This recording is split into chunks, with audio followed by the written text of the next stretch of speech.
You've now entered the agency. I'm your host, Agent MBEYARTS. Today on Off Topic, we're going to talk about the agency.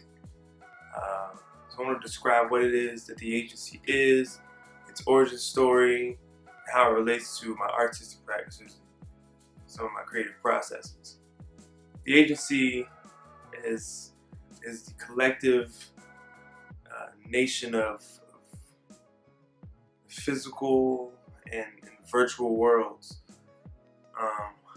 As I started to build my creative style and kind of my niche, I realized I had to start putting some names to things.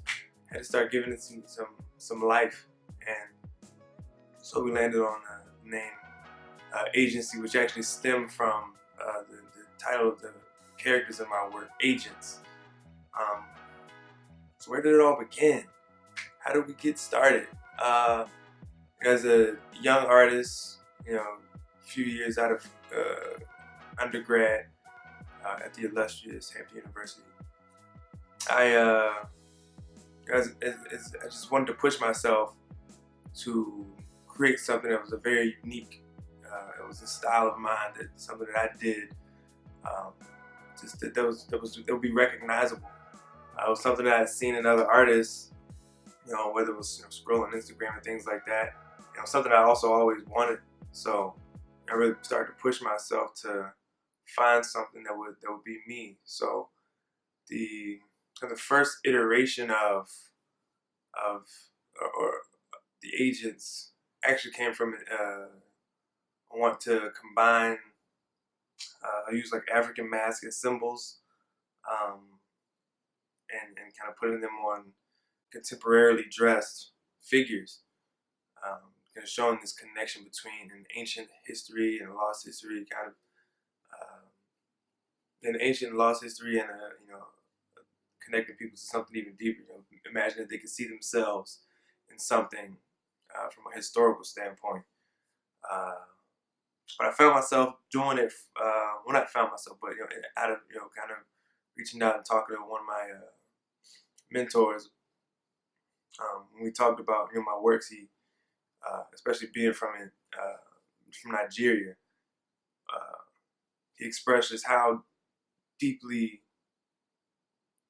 rooted a lot of images are in African cultures, and adding something or putting something, or you're creating some type of message in your work when you kind of imbue these symbols into the work or your artwork with these symbols, and not knowing particularly the deeper meanings of them, or maybe the ancient or historical meanings of them. You could be expressing something that you may not have the intent to. I actually at some point decided to fall back from the African mask symbols.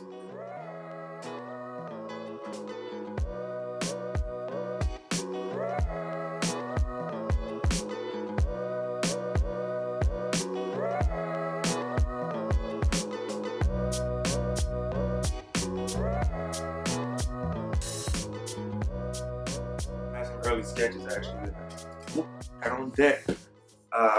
So this was actually probably the first sketch I did.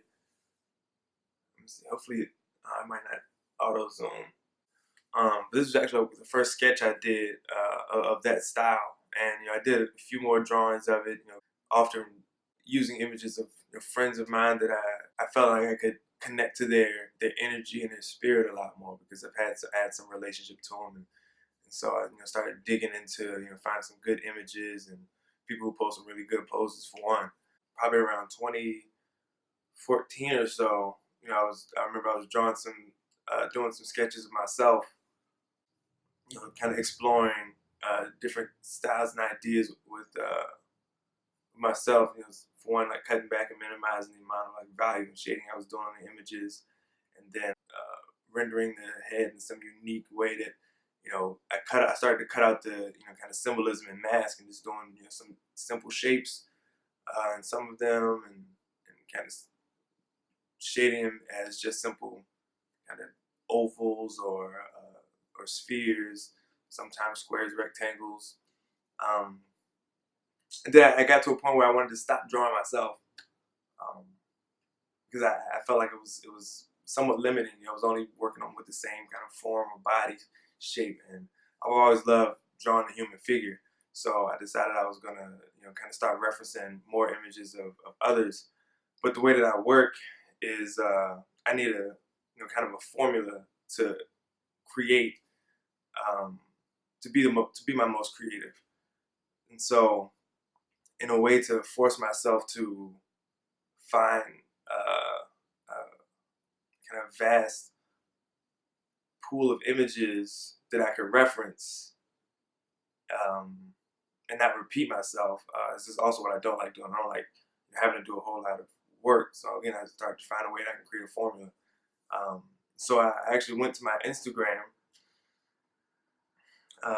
and decided I was going to start drawing my followers. Yeah. And at the time, this was before Instagram was like riddled with algorithms, and before even Facebook had it. I decided I was going to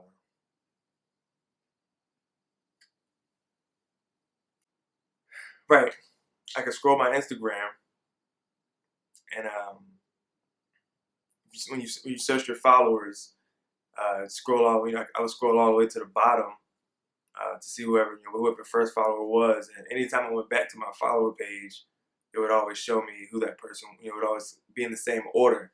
And so by recognizing that and observing that, I realized that I could easily go find reference images and know who I did and didn't repeat, so I wouldn't be going over and over again. At the time, I probably had around like 300 followers, and so I started to do that. And that's scrolled, and I mean before this I had already started referencing some friends, but I went back and just kind of started from zero. And so I went all the way down, scrolled all the way down. It's around 2014. Started going all the way down, scrolling, and I would find the images that I liked. I would like scroll people's Instagram to find an image, or usually something that would be a full body image of the person that I could draw, and I would get a complete find a image that I liked, screenshot it, and then I would go on and get to the images and start drawing. And so probably when I first started doing it, I probably would just do one at a time. And I realized that if I was going to continue to force myself to work at it, that I would need to again create another formula that would force me to create. So at this point, I had like the second part of my formula. So I developed my Instagram formula as far as where I would get my references from.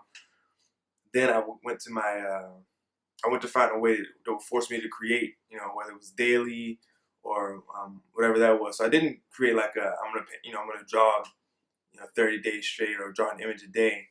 I did have that kind of inspiration, but I mostly moved off of the inspiration to just create whenever I wanted to. So what I started doing was I would do the outline drawing of all of my figures, just do the contours and not shade it. So I would go, maybe one day I would do 3 outline sketches of, whoever I was drawing for that day. And I would come back the next day and start shading. And it probably would take, probably was at the most was went from like 2 to 3 days at most working on like a set of sketches. So I would probably, at the max, I probably did maybe about 5 drawings, like sketches, where I would do the outline, and then the next day I might only shade like 2 or 3 the next day because it takes a little bit more time. But what I started to do, I've always been really intrigued by elongation and how that rendering style look. Ernie Barnes is a good reference for that. I've always enjoyed Ernie Barnes' work. Also looking into Modigliani's paintings. He did some really unique looking elongation. It mostly happened in like the neck area, and the form would be sort of elongated in these more so like you would see like it's the blocks of shape mostly. He create your added value in shades and tints, but it was almost like these blocks of color and forms that that he broke the body down into. And so, like between kind of those two kind of references, I wanted to kind of explore elongation, and as opposed, and I couldn't quite figure out how to maintain proportions in the whole body and elongate them. So I decided to just lightly elongate the necks. And so I would, if my neck is this long, here, my first sketches, I would only like take it maybe not even a whole head, maybe like a neck and a half length. And it honestly is a testament to just the first exploration, like the first step into what it was that I came into. And so I probably got sketches in here of it. I'll add sketches into the drawings in there as opposed to holding them up. But so a lot of my early sketches, I mean, they really were just like short necks, one to one side or one direction. Some of them didn't even have necks. I really was in a very I was really in a very explorative phase to where anything was possible, anything could take, and so it was just trying to see which thing drew my most interest. And even in the shapes of the heads, I was doing ovals, like I said, oval spheres. I would do pyramids. And then in some of my earlier sketches, I had, when I found an opportunity to incorporate something even more unique, I would. So there's a friend of mine, her name's Emily.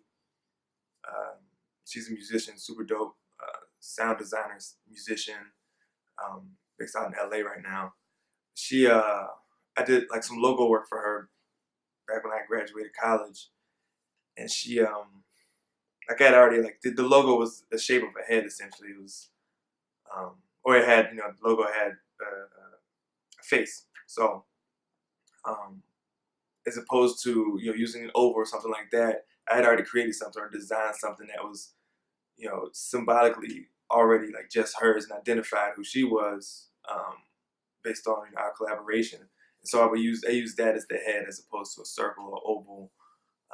Then I have another friend out in Florida that I grew up with. And he's a chef, and so instead of doing a circle or something like that, use the shape of let's say like a meat cleaver, not a meat cleaver, like a chef's knife, or the big one that you chop stuff with, the ones you always see in the cartoons.